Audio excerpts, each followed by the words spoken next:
കൗമാരക്കാരുടെയും യൗവനക്കാരുടെയും ഒക്കെ ഒത്തിരി ഹരമായിട്ടുള്ളൊരു ദിവസമാണ് ഈ വാലന്റൈൻസ് ഡേ എന്ന് പറയുന്നത്.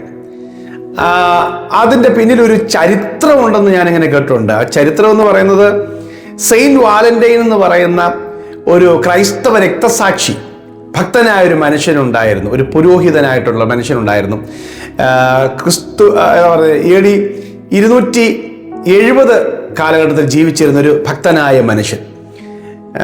അദ്ദേഹം അക്കാലത്തെ റോമ ചക്രവർത്തിയായിട്ടുള്ള ക്ലൗഡിയസ് രണ്ടാമൻ ആണ് അദ്ദേഹത്തിനെ രക്തസാക്ഷിയാക്കുന്നത്, അല്ലെങ്കിൽ കൊല്ലുന്നത്. അതിന് കാരണം പറയുന്നത് അക്കാലത്തെ ക്ലൗഡിയസ് രണ്ടാമന്റെ കാലത്ത് ആ നാട്ടിലുള്ള യുവാക്കളെയെല്ലാം അവർ വിവാഹിതരാകാൻ സമ്മതിക്കാതെ നിങ്ങളെല്ലാം സൈനികരാകണമെന്ന് നിർബന്ധിച്ച ഒരു സമയം ഉണ്ടായിരുന്നു. യൗവനക്കാർ വിവാഹിതരാകാൻ സമ്മതിക്കാതെ സൈനികരാകണം. അപ്പോൾ അത് അവരെ പിന്തിരിപ്പിക്കാനായിട്ട് ഈ പുരോഹിതൻ ശ്രമിച്ചു. അവർക്ക് നല്ല സ്വസ്ഥമായ കുടുംബജീവിതം ഉണ്ടാകണമെന്ന് തന്നെ അദ്ദേഹം വാദിക്കുകയോ ജനങ്ങളെ കൂട്ടി, യൗവനക്കാരെ കൂട്ടി സംസാരിച്ചു എന്ന് തെറ്റിദ്ധരിച്ച് ഒടുവിൽ ഈ സെയിൻറ്റ് വാലന്റൈനെ ചക്രവർത്തി കൊല്ലുകയാണ് ഉണ്ടായെന്നാണ് പറയുന്നത്. എന്നാൽ ആ ഒരു സംഭവം കഴിഞ്ഞ ശേഷം പിൽക്കാലത്ത് വന്ന റോമൻ ഭരണം വന്നു കഴിഞ്ഞപ്പോഴേക്കും പിൽക്കാലത്ത് 5-ാം നൂറ്റാണ്ട് BC AD 5-ാം നൂറ്റാണ്ടിലെ പോപ്പായിരുന്ന പോപ്പ് ഗലീഷ്യസ് ഒന്നാമൻ അദ്ദേഹം ഈ രക്തസാക്ഷിയായ സെയിൻറ്റ് വാലന്റൈൻ്റെ രക്തസാക്ഷിത്വ ദിവസത്തെ ആചരിക്കാനായി തീരുമാനിച്ചപ്പോൾ എടുത്ത ദിവസം ഏതെന്ന് ചോദിച്ചാൽ അത് പ്രാചീന റോമിലെ ഉത്സവ ദിവസമായിരുന്ന ലൂപ്പർക്കാലിയ എന്ന് പറയുന്നൊരു ദിവസമായിരുന്നു. അത് അവർ സ്ത്രീ പുരുഷ ബന്ധത്തിൻ്റെയും സന്താന സമൃദ്ധിയുടെയും ഒരു ഫാമിലി പ്രത്യുൽപാദനത്തിൻ്റെയും വളർച്ചയുടെയും ഒക്കെ ഒരു ദിവസമായിട്ട് അവർ ആഘോഷിച്ചത്. അതൊക്കെ ശരിക്കും പറഞ്ഞ ഒരു കൃഷിയുടെയും ഒക്കെ നന്മ ലഭിക്കുന്ന ഒരാഴ്ചയാണ്, ഒരാഴ്ചവട്ടത്തിന് ഒരു ഉത്സവമായിരുന്നു. അത് റോമാക്കാർക്ക് പൊതുവെ ഉണ്ടായിരുന്നു, അങ്ങനെ ലൂപ്പർക്കാലിയ ഉണ്ടായിരുന്നു ഒരാഴ്ചത്തെ. പക്ഷേ റോമ ഭരണം വന്നപ്പോൾ, അല്ലെങ്കിൽ റോമാക്കാരുടെ ആ ഭരണം അവസാനിച്ച് സഭയുടെ ആധിപത്യം വന്നപ്പോൾ 5-ാം നൂറ്റാണ്ട് വന്നപ്പോഴേക്കും ഈ പറഞ്ഞ ദിവസം വാലന്റൈൻസ് ഡേ ആക്കി മാറ്റി. അപ്പം അന്ന് ഇതൊരു നല്ല കുടുംബത്തെ പണിയാനും നല്ല കുടുംബത്തിനും സൗഹൃദങ്ങളൊക്കെ വളർത്തിയെടുക്കാനുള്ള ഒരു ദിവസമായിരുന്നു. അന്ന് ഈ ഗിഫ്റ്റുകൾ ഇങ്ങനെ കൊടുക്കുകയോ അല്ലെങ്കിൽ ഇതൊരു പ്രണയ ദിവസമോ വികാരങ്ങൾ പങ്കിടുന്ന ദിവസങ്ങളൊന്നും ആയിരുന്നില്ല. പിൽക്കാലത്താണ് അതെല്ലാം അത്തരത്തിൽ അതും വഴിമാറിപ്പോയത്. ശരിക്കും ദൈവികമായ ഒരു പരിശുദ്ധമായ ഉദാത്തമായ സ്നേഹം, പ്രണയം എന്നുള്ളത് അപ്പുറമായ സ്നേഹം ലോകം അന്വേഷിക്കുകയാണ്, യൗവനക്കാർ അന്വേഷിക്കുന്നുണ്ട്, കൗമാരക്കാർ അന്വേഷിക്കുന്നുണ്ട്. എവിടെയാണ് ലഭിക്കുന്നത്? അത് ഒറിജിനൽ ആയിട്ടുള്ള അഗാപ്പെ ലവ് എന്ന് പറയുന്ന അൺകണ്ടീഷണൽ ലവ്, അത് യേശുക്രിസ്തുവിലാണ് എന്നാണ് ദൈവം ലോകത്തിന് പഠിപ്പിച്ചു കൊടുത്തത്. ഹല്ലേലൂയ. ദൈവ സ്നേഹമാണ്. യോഹന്നാൻ 3:16 തൻ്റെ ഏകജാതനായ പുത്രനിൽ വിശ്വസിക്കുന്ന ഒരുത്തനും നശിച്ചു പോകാതെ അവർ നിത്യജീവൻ പ്രാപിക്കാൻ ദൈവം യേശുക്രിസ്തുവിനെ നൽകി ലോകത്തെ സ്നേഹിച്ചു. അപ്പോൾ ദൈവത്തിൻ്റെ സ്നേഹമാണ് ദൈവം ലോകത്തിന് പ്രകടമാക്കിയത്. എന്നിട്ടോ ആ സ്നേഹം യേശുവിലൂടെ ലോകത്തിന് കാണിച്ചു കൊടുക്കുകയാണ്, യേശുക്രിസ്തുവിൻ്റെ ജീവിതത്തിലൂടെ. റോമാലേഖനം 5-ാം അധ്യായം 7-8 വാക്യങ്ങൾ എഴുതിയിരിക്കുന്നു. യേശുക്രിസ്തുവിൻ്റെ സ്നേഹം എന്ന് പറഞ്ഞാൽ പാപികളെ സ്നേഹിക്കുന്ന സ്നേഹം, ശത്രുവിനെ സ്നേഹിക്കുന്ന സ്നേഹം, ശത്രുവിന് വേണ്ടി മരണം ഏറ്റുവാങ്ങാൻ തയ്യാറായി നിൽക്കുന്ന സ്നേഹം, വ്യവസ്ഥയില്ലാത്ത അൺകണ്ടീഷണൽ ലവ്. അവിടെ എഴുതിയിരിക്കുന്ന വാക്ക്, നീതിമാന് വേണ്ടി ആരെങ്കിലും മരിക്കുന്നത് ദുർലഭം. ഒരുത്തൻ നീതിമാനാണെന്നും പറഞ്ഞുകൊണ്ട് അവന് പകരമായിട്ട് ഞാൻ മരിക്കാൻ ആകേണ്ട കാര്യമൊന്നുമില്ല. പക്ഷേ ഗുണവാന് വേണ്ടി മരിക്കാൻ തുനിയുമായിരിക്കാം. ഞാനൊരു ഗുണം ചെയ്യുന്ന ആളാണെങ്കിൽ എൻ്റെ ഫാൻസ്, എൻ്റെ ആരാധകരൊക്കെ ചിലപ്പോൾ എനിക്ക് വേണ്ടി മരിക്കാൻ തുനിയുമായിരിക്കാം, ഗുണവാന്മാരാണെങ്കിൽ. എന്നാൽ ക്രിസ്തുവോ, നാം നീതിമാന്മാരുമല്ല, നമുക്ക് ഫാൻസ് ഉണ്ടാകുന്ന രീതിയിൽ ഗുണവാന്മാരും അല്ലാതിരിക്കുമ്പോൾ, ദൈവത്തിൻ്റെ ശത്രുവായിരിക്കുമ്പോൾ, നാം ശത്രുക്കളായിരിക്കുമ്പോൾ തന്നെ നമ്മെ സ്നേഹിച്ചതുകൊണ്ട് തൻ്റെ സ്നേഹം നമുക്ക് പ്രകടമാക്കി തന്നു. ശത്രുവിനെ ക്രിസ്തു, നാം പാപികളായിരിക്കുമ്പോൾ തന്നെ നമുക്ക് വേണ്ടി മരിക്കുകയാൽ ദൈവം തൻ്റെ സ്നേഹം നമുക്ക് നൽകി തന്നു. ആമേൻ. ശത്രുവിന് വേണ്ടി മരിക്കാൻ തീരുമാനിച്ചോ? അതെ, ശത്രു. അവൻ ശത്രുവാ, സ്നേഹിതരല്ല, സ്വന്തക്കാരനല്ല, ശത്രുവിന് വേണ്ടി മരിക്കുവാൻ, പാപിയായ എനിക്ക് വേണ്ടി മരിക്കുവാൻ ദൈവത്തിൻ്റെ പുത്രനെ ദൈവം നൽകി. ഹല്ലേലൂയ. അതാണ് യഥാർത്ഥ സ്നേഹം. ആ സ്നേഹത്തിനും അപ്പുറമൊന്നുമില്ല. ഹല്ലേലൂയ. സ്നേഹിതന്മാർക്ക് വേണ്ടി ജീവനെ കൊടുക്കുന്നതിലും അധിക സ്നേഹമില്ലെന്ന് യോഹന്നാന്റെ സുവിശേഷം 15:13 സ്നേഹിതന്മാർക്ക് വേണ്ടി ജീവനെ കൊടുക്കുന്നതിലും അധികം സ്നേഹം.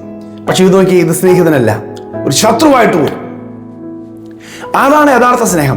ആ സ്നേഹം ലോകത്തിന് ഒരു വ്യക്തിയിൽ നിന്നും കിട്ടുകയില്ല. എൻ്റെ പ്രിയ സഹോദരങ്ങളെ, നിങ്ങളിൽ ഏതെങ്കിലും ഒരു പോരായ്മയോ, നിങ്ങൾ ഏതെങ്കിലും ഒരു കുറ്റമോ കുറവോ ഉണ്ടെങ്കിൽ, എത്ര ചങ്കാണെങ്കിലും എത്ര സ്നേഹമുള്ളവരാണെങ്കിലും അവർ നിങ്ങളെ വിട്ടുപോകും. അവരും മാറിപ്പോകും. അവർ അടുത്ത വഴി പിടിക്കും. ഇന്നത്തെ ലോകം അതല്ലേ. എത്രയോ മാറിയിരിക്കുന്നു. സ്നേഹം തെറ്റിദ്ധരിക്കപ്പെടുകയാണ്. പിശാച് കുടുംബങ്ങൾക്കകത്ത് തെറ്റിദ്ധാരണ കൊണ്ടുവരികയാണ്, കലഹങ്ങൾ കൊണ്ടുവരികയാണ്. ക്ഷമിക്കാനും സഹിക്കാനും ഉൾക്കൊള്ളാനും കഴിയാത്ത രൂപത്തിൽ. സ്നേഹത്തിനകത്ത് ക്ഷമയുണ്ട്, സ്നേഹത്തിനകത്ത് സഹിഷ്ണുതയുണ്ട്, അല്ലേ? കൊരിന്ത്യർക്ക് എഴുതിയ 1 ലേഖനം 13 എന്ന് പറയുന്ന ബൈബിളിലെ ആ അധ്യായം സ്നേഹത്തെക്കുറിച്ച്, അല്ലേ? അൺകണ്ടീഷണൽ ലവ് ഓഫ് ജീസസ്, യേശുവിന്റെ സ്നേഹത്തെയാണ്.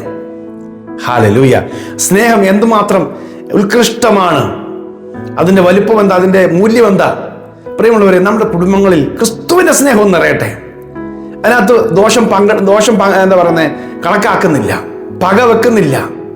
സ്നേഹവും കരുണയും ആർദ്രതയും അലിവും സഹിഷ്ണുതയും ഒക്കെയാണ് അതിനകത്തുള്ളത്. അതാണ് യഥാർത്ഥ സ്നേഹം. ഹല്ലേലൂയ. ബാക്കിയുള്ളതെല്ലാം, എത്രയോ പേരാണ് സ്നേഹിച്ചു, ഭയങ്കര സ്നേഹം വന്നിട്ട് ഒരു തെറ്റിദ്ധാരണ വരുമ്പോൾ കൊലപാതകമായി. സ്നേഹിതന്മാരോ കൂട്ടുകാരോ തമ്മിൽ അവർ ക്രൂരമായ ആക്രമണങ്ങളായി. നമ്മുടെ നാട്ടിലൊക്കെ ഇത് കണ്ടുവരികയാണ്. അതൊന്നും യഥാർത്ഥ സ്നേഹമല്ല, തെറ്റിദ്ധരിക്കപ്പെടുകയാണ്. യഥാർത്ഥ സ്നേഹത്തിനകത്ത് കൂട്ടുകാരൻ്റെ ബലഹീനതകളെ, കുറവുകളെ ഒക്കെ അംഗീകരിക്കാൻ പറ്റും. അതൊന്നും മനുഷ്യന് പെട്ടെന്ന് പറ്റുന്നതല്ല. ക്രിസ്തുവിലൂടെ ലഭിക്കാൻ പറ്റും. യേശു ക്രിസ്തുവിന്റെ സ്നേഹം. പ്രിയമുള്ളവരെ, യേശുവിന്റെ സ്നേഹം നമ്മിലേക്ക് വരട്ടെ. ക്രിസ്തുവിന്റെ സ്നേഹം അല്ലെ, യേശു നമ്മിലേക്ക് വരുമ്പോൾ ക്രിസ്തുവിന്റെ സ്നേഹം നമ്മിലേക്ക് വരുക. റോമാലേഖനം 5-ാം അധ്യായത്തിൽ ഈ പറഞ്ഞ കാര്യം എഴുതിയിരിക്കുമ്പോൾ, നീതിമാന് വേണ്ടി ആരെങ്കിലും മരിക്കുന്നു ദുർലഭം എന്നൊക്കെ പറയുമ്പോൾ തൊട്ട് പുറകിൽ എഴുതിയിട്ടുണ്ട്, ക്രിസ്തുവിന്റെ സ്നേഹം ദൈവം നമുക്ക് തന്ന പരിശുദ്ധാത്മാവിനാൽ നമ്മുടെ ഉള്ളിൽ പകർന്നിരിക്കുന്നു. യഥാർത്ഥ ക്രിസ്ത്യാനികളെ മറ്റുള്ളവർ മതത്തിന്റെ പേരിലും വിശ്വാസത്തിന്റെ പേരിലും ഉപദ്രവിക്കുമ്പോൾ, കൊല്ലാൻ നോക്കുമ്പോഴൊക്കെ അവര് തിരിച്ചു പ്രതികരിക്കാത്ത എന്താണെന്നറിയാമോ? അവരുടെ അകത്ത് ദൈവസ്നേഹം ദൈവം പകർന്നിരിക്കുക, അതിൽ ക്രിസ്തുവിന്റെ സ്നേഹം പകർന്നിരിക്കുക, പരിശുദ്ധാത്മാവിനാൽ ക്രിസ്തുവിന്റെ സ്നേഹം പകർന്നിരിക്കുക. നിങ്ങൾക്ക് യഥാർത്ഥമായി റിയൽ ലവ് നിങ്ങൾക്ക് അനുഭവിക്കാൻ താല്പര്യമുണ്ടെങ്കിൽ ജീസസിനെ സ്വീകരിക്കുക. യേശു ക്രിസ്തുവിന്റെ യഥാർത്ഥ സ്നേഹം നിങ്ങളെ നിറയും. അങ്ങനെയാണ് നമുക്ക് ശത്രുക്കളെ പോലെ സ്നേഹിക്കാൻ പറ്റുള്ളൂ.